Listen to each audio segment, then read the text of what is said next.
sound of steel. I got up out of my desk here and I began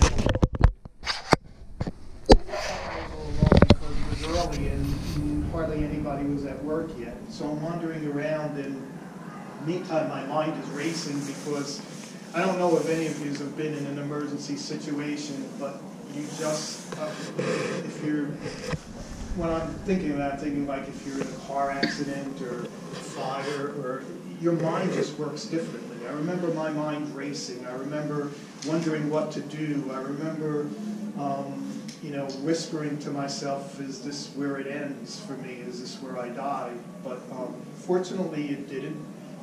After a minute or so, the building righted itself, and then it was time to evacuate. Someone ran down and said, we had to evacuate. Another person ran down and said they were actually facing the window where the plane had approached and hit above us.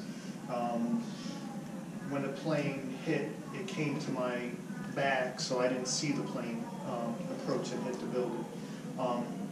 For me, my evacuation was somewhat more complicated because I have a friend who's paralyzed. His name is John, and John's in a motorized wheelchair. And John and I had worked side-by-side workstations for close to 15 years.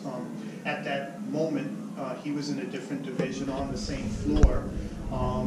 But I knew his habits. I knew he came to work early like I did, and I knew he would need help because a motorized wheelchair cannot get down the staircase. So I ran off to get this thing. It's called an evacu chair. It's a very lightweight kind of device that has kind of runners on the bottom, and it slides down the stairs, and you just got to kind of control it. We had practiced it once. I knew what it looked like. I went to get it, and when I came back, this great thing happened. 10 of my buddies hung around to help, and that was absolutely vital because there was no way that I could help John alone and be successful. So we unstrapped John from his wheelchair. We lifted him into the evacu chair, strapped him in bottom and top there. We developed a quick plan. 2 guys at the bottom of the evac chair, 2 at the top.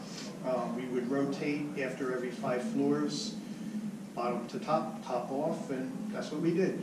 Staircase was a lot better in 2001. Reason? Because it was so early in the morning. Not as hardly anybody was at work. So when we hit the staircase, we're moving well down the staircase. We're staying to the right because we were slower than the people who were walking to our left, but we're proceeding pretty well. When we hit the floors of the 40s, though, from the 69th, it got a lot hotter. We knew there were other staircases, and we knew that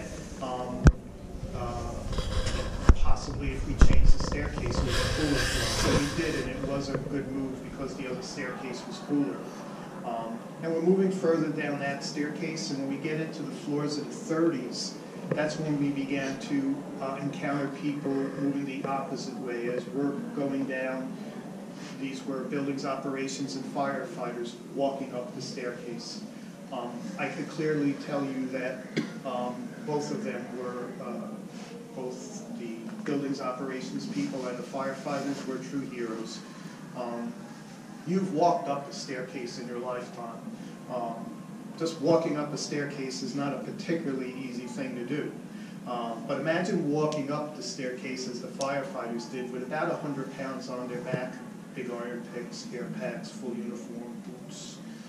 Imagine doing it, not trying to rescue or save, a relative or a friend, but trying to save a stranger like me.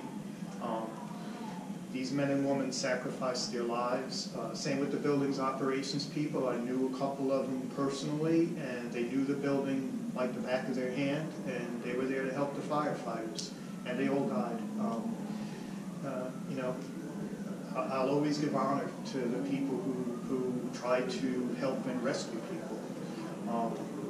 We went further down the staircase, and when we got to the 21st floor, we were asked to leave the staircase and go onto the floor. There was a police command center floor, and they told us they needed us to go onto the floor because they were moving equipment up in the staircase, and they needed a clear staircase. So we said, okay, we brought John onto the floor, and they wanted to take John from us. We said, no, we had gone from 69 to 21. We'll go the rest of the way down once we get back in the staircase. We were only on that floor, I would say probably less than 5 minutes when the building really shook again. I wasn't near a window, I didn't see it. But what that was the collapse of the south tower coming down. Shortly after that, we re-entered the staircase and we began to go the rest of the way down. I remember really only one kind of critical moment when we reached the 10th floor and everything stopped in the staircase.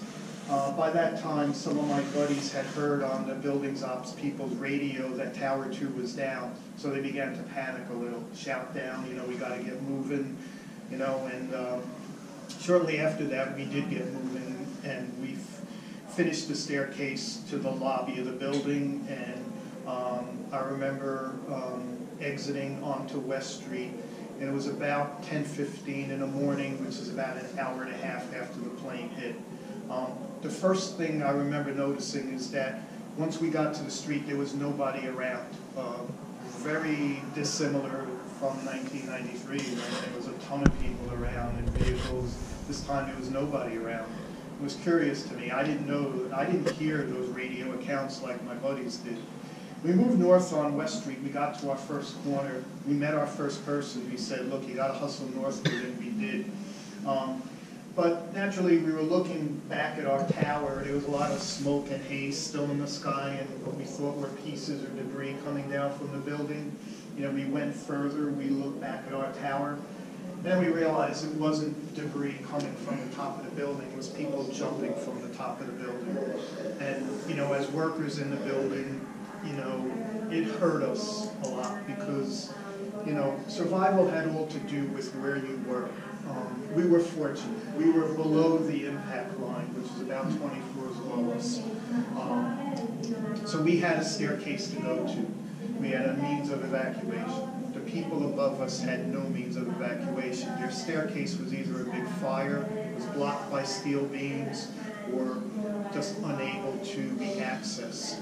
So what do the people do? They go back to their office, they break through the windows, they wave clothing, they're desperate to get rescued, but it just couldn't happen. The roof was locked. There's no way they could drop a rope or a line. So literally those people had to choose how to die. They either stayed in the building and came down with the building, or they died by the fire that was raging behind them, or they jumped to their deaths. Put yourself in those shoes, you know, I mean, you did nothing. All you did was come to work, and this is how people were dying. I know it's the one thing that comes back to me whenever I hear about terrorism in any form is those people and what they suffered and how no one should have to suffer from terrorism. Anyway, moving forward, we went a little further forward on West Street, and suddenly the ground started to shake, and we looked behind us. There's a real good video of it on the other side, and the ground is rumbling, it's feeling like an earthquake, and we look up and a giant cloud is coming at us. So we grabbed John, we rushed across the street, we got into the school, the Stuyvesant School, and we closed the door behind us. There was a little window, I remember, in the door, and we looked through, and it gets like gray, then very gray and pitch black. And what that was the collapse of the North Tower, the tower that we had all worked in. So, in little less than 2 hours, it was, you know, 2 towers down, the other attacks in the other places in Washington and Pennsylvania, but most notably